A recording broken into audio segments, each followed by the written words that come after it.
Hello, I'm Richard Hunter, Head of Markets, and welcome to our look ahead for the week commencing the 3rd of March. It's been a week in which US markets in particular have felt the force. The Trump tariff tantrums are certainly taking their toll, quite apart from the fact that the new president has confirmed that the tariffs will go ahead on Canada and Mexico. He has also slapped an additional 10% on China. That's obviously reignited inflation concerns in the States. It's certainly not gone down well with Asian markets generally and China in particular. We've also had an update on the technology front.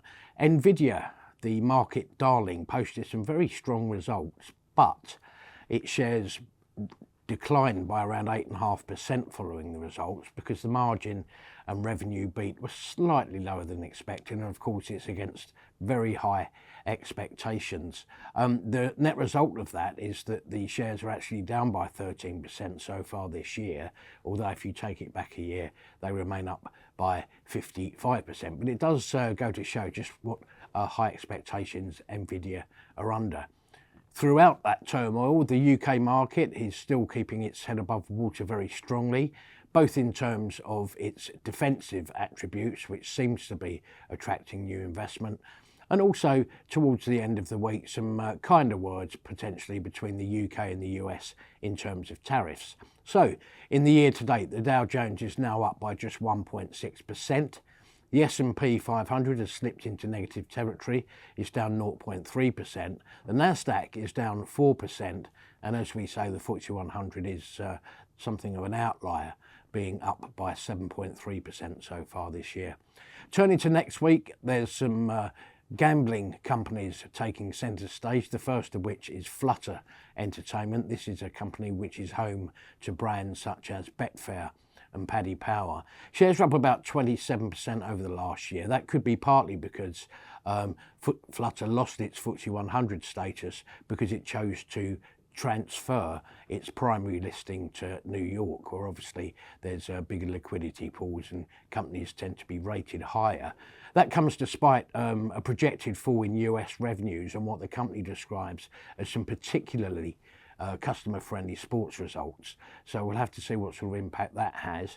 On the plus side, of course, the company has geographical diversity, and it's possible that the UK part of its operations might have picked up some of that slack. Also, full-year numbers from Entain, which is home to the likes of Ladbrokes and Coral. Shares down by about 18%, not helped more recently by the swift and sudden departure of its new chief executive. Revenues of somewhere around £5.3 billion were expected. The other thing to look out in particular for Entain is its joint venture with its US partner, BetMGM, and that's threatening to get into profitability, so that's something to look out for. Finally, full-year numbers from ITV, shares up by about 25% over the last year.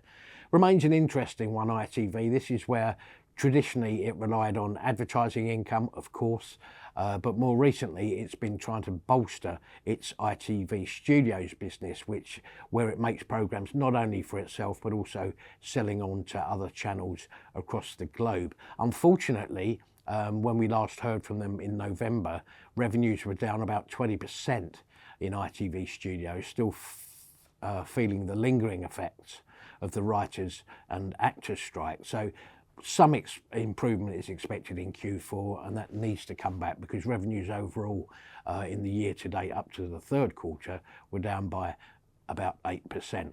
More positively, the streaming channel ITVX is continuing to go from strength to strength, and that should positively impact the overall numbers.